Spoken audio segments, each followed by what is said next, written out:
kalau disebut nama Prabowo, gegap gempita menyambut tentang Prabowo itu tepuk tangan. Padahal dia bukan Danjen Kopassus lagi, sudah lama, dan bukan calon presiden seperti sekarang, bukan. Kalau disebut komandan sekian Prabowo Subianto, gegap gempita anggotanya, sangat bangga anggotanya dengan dia.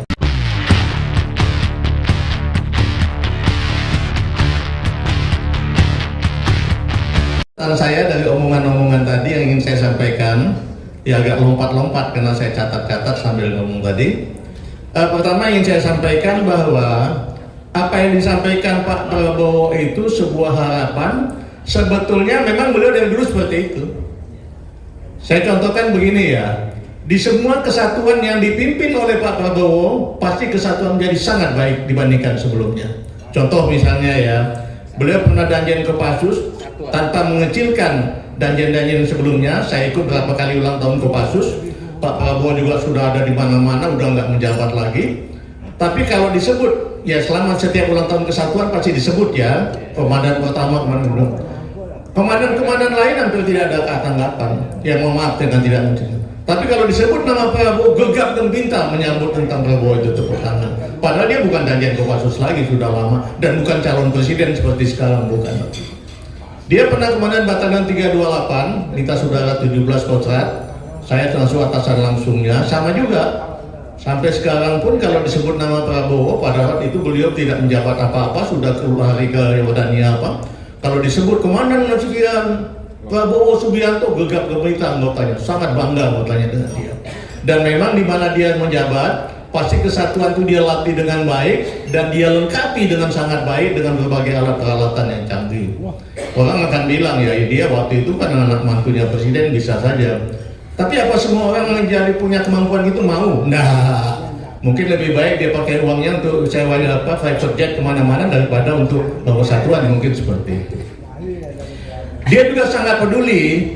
Saya punya pengalaman dengan dia. Saya pernah pendidikan intelijen short course sama-sama beliau di Hawaii.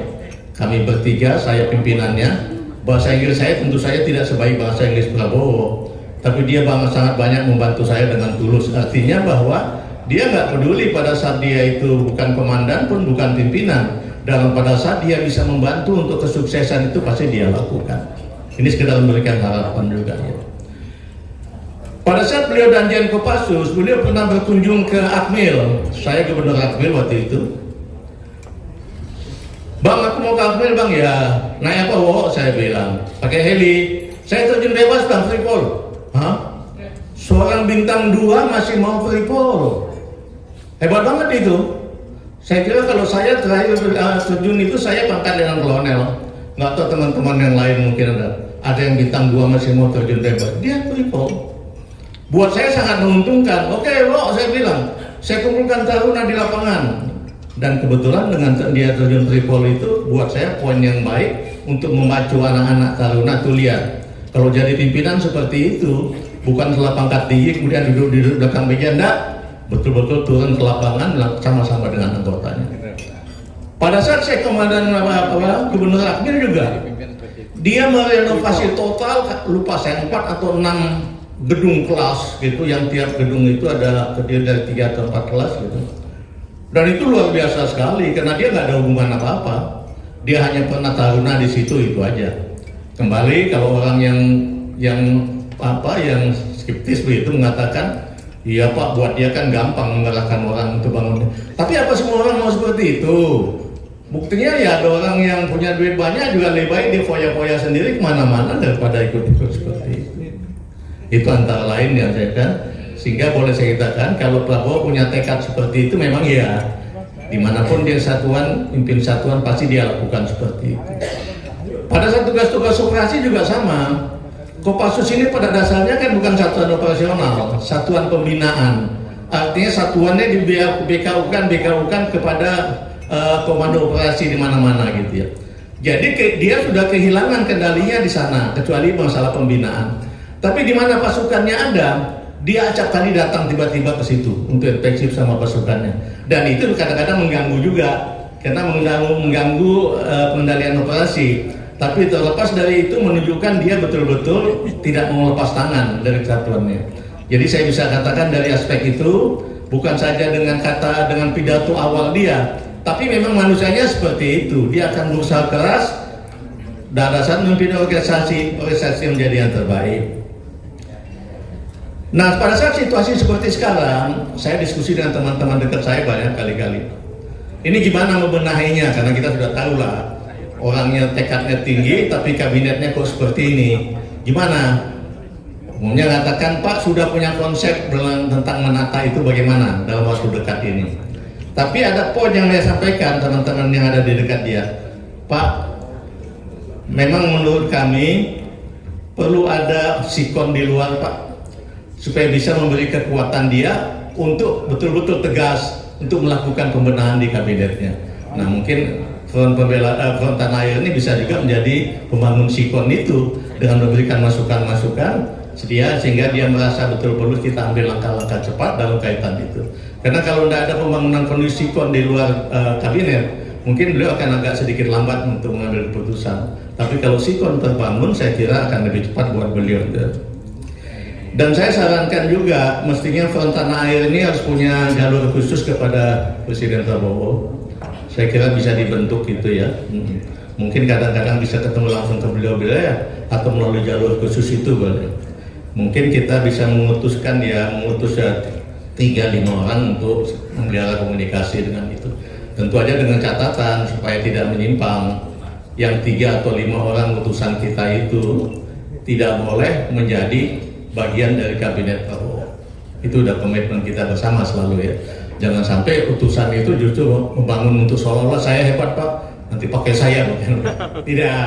Jadi utusan 3-5 orang kita itu yang punya hubungan dengan Pak Prabowo harus dibuat komitmen Anda tidak menjadi bagian dari kabinet Prabowo. Anda hanya menjadi penyalur apa ide-ide kita untuk disampaikan kepada Pak Prabowo. Kemudian menurut kami mungkin perlu ada reshuffle strategis dan saya kira Pak Presiden pasti sudah punya ide itu.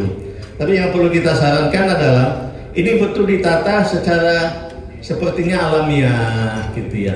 Apa contohnya alamiah itu? Pak, biarkan saja Pak mulai ada pergantian pimpinan-pimpinan partai politik. Bapak cukup mensikonkan aja. Mungkin bukan ada penggantian pimpinan ketua umum partai politiknya sudah akan berubah. Tidak lagi menjadi Jokowi men, tidak lagi, tapi sudah menjadi orang-orang profesional. Dan tidak perlu juga kita saran pada Prabowo, tidak perlu juga mengangkat orang-orang Pak Prabowo menjadi pimpinan, enggak Pak. Nanti itu justru akan mengembalikan apa yang telah terjadi masa lalu. Menjadi DPR sudah kehilangan hak kontrolnya karena semuanya orang Prabowo lagi, enggak, bukan itu yang kita maksudkan. Tapi bagaimana membangun suatu konsep strategis sehingga partai-partai politik itu kembali membangun munasnya dengan baik, memilih orang-orang profesional dan orang profesional itu melakukan tugas-tugas secara profesional juga gitu.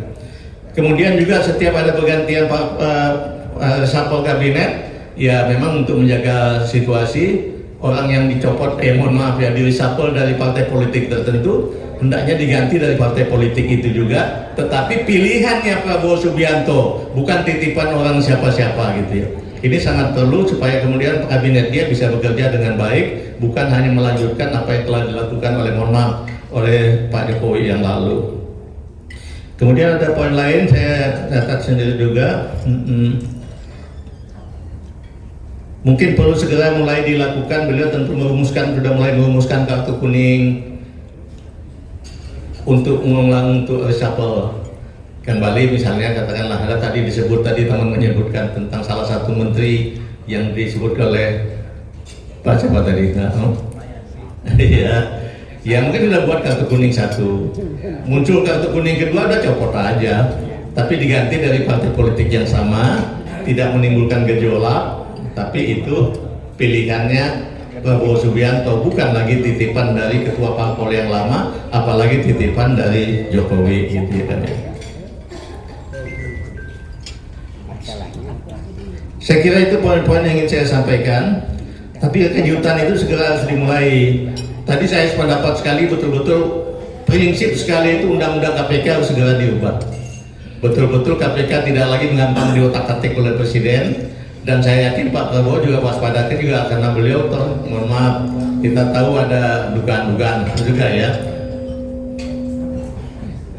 Tapi itu kan bisa dieliminasi dengan hal-hal lain yang masih tetap dalam jalur hukum yang betul gitu.